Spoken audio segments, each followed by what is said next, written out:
before we get to that incredible individual, ladies and gentlemen, I would ask you please to rise, if possible.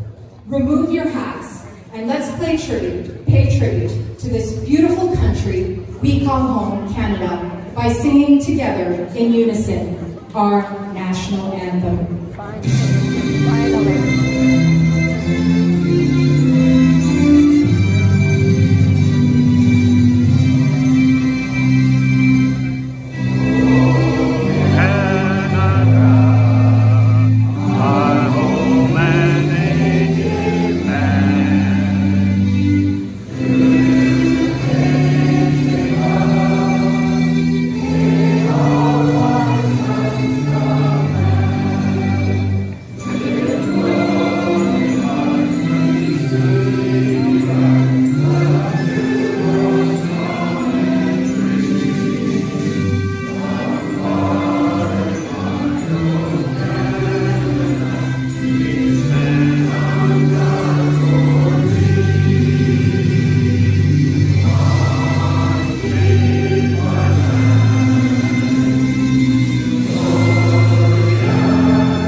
For my mother, Stephanie Cousy. And my mother is right here.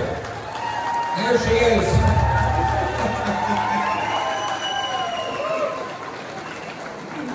And thanks to the many members of Parliament from your great city who are here supporting me as part of my campaign. Each and every one of you is a treasured member. We have Jazz, we have Len, we have, in fact, the former police chief from Medicine Hat, who is here with us today, member of Parliament, who helped end homelessness in that city. And of course, we have the great Pat Kelly, member of Parliament and entrepreneur. What an incredible team. The crowd here today? A few farmers. Oh, there's one right here. He's a farmer and a cop. So any farmer will tell you, there's no point planting the crop in the spring if you do not harvest it in the fall. So we planted 311,959 seeds in the spring. That's the number of memberships we sold. Incredible number. But none of them count unless they vote. So have all of you sent in your ballots to take back control of your life. Get out the vote. GOTV reminds me of 2015 when that big red liberal wave was sweeping across the land. And though I was born and raised in Calgary, I've been elected in the city of Ottawa, a small government conservative in a big government town, and the Liberals were determined to defeat me that night. And I was out in the rain at 9:23, before the polls would close at 9:30 that same evening, begging my supporters to get out and cast their ballots, one after another. I went up to this door and I said to this lady, "Have you voted?" She said, "No, I'm too old." I said, "What do you mean? There's no cap on or an age limit that can stop you from voting." She said, "I can't drive." I said, "I'll drive you." She said, "My husband can't make it down the stairs." I said, "I'll carry him." She said, "I'm sorry." And she closed the door. And I turned and walked into that rainy night. And I thought for a moment, with 6 minutes before polls closed, this is the only lady I'm going to be able to get out. So I went back to the door and I said, "Ma'am, soldiers died so you could vote." And she said, "Oh, all right." So we got her husband down the stairs, we got them a few bills with their names and their addresses on them, got them to the car, and then I had to fumble around to try and get his walker to fit which wasn't working very well. Now there's about 4 minutes left to polls close. We finally get them into the car. There's no room for me to go along with them, so I stood there in the rain while they went off. Moments later, they came back, and I said to my volunteer driver, did they vote? He said, well, I got there at 9:29. They'd closed the door early. And so he kicked the door and pounded the door, and they opened the door, and he said, these people have the right to vote. Get out of the way and let them vote. And sure enough, they got a chance to vote. So, yes, deficits mean more dollars bidding up the price of existing goods. More dollars chasing fewer goods always equals higher price. If you got 10 loaves of bread and $10, it's a buck a loaf. But if all of a sudden you double the number of dollars to 20 and you still have 10 loaves of bread, well, all of a sudden it's $20. Sorry, it's $2 for each loaf of bread. It's very simple.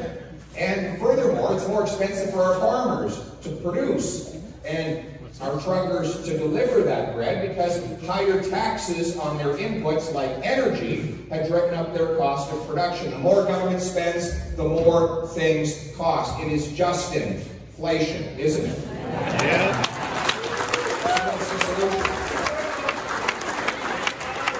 The solution is to do exactly the opposite of what he's done, right? First of all, we're going to bring government spending under control in this country. We're going to get rid of wasteful spending, like axing the $35 billion infrastructure bank, which has not completed a single solitary project in 5 years, even though they have paid out bonuses to executives and given loan guarantees that protect the profits of large multinationals, the worst of crony capitalism, where the profit goes to the large multinational and all the losses go to the taxpayer. We're going to replace that approach with the free market, where risk and reward go together. If a business does a good job, they should make a profit. But if they make a loss, they can't put that on taxpayers. We're going to get rid of the infrastructure and hand it back.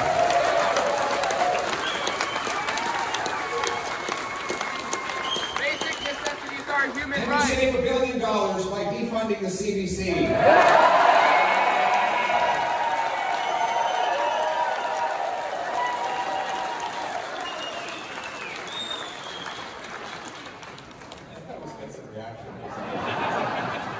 They stopped coming to my rallies. I can't understand why.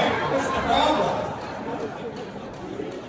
They put all the money into these big, gigantic temples they call headquarters in Toronto and Montreal. There's some savings right there. And we're going to treat your money the way you treat your own. You know, when you increase spending in one area in your household, you find savings somewhere else. That's how small businesses function as well. So I'm going to pass a pay-as-you-go law, requiring the government find $1 of savings for each new dollar of spending.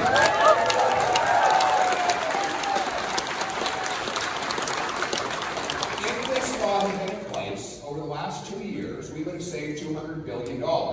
Very simple. The law allows for special one-time spending in the case of an emergency. In the last 2 years, the government has brought in $500 billion of new spending measures.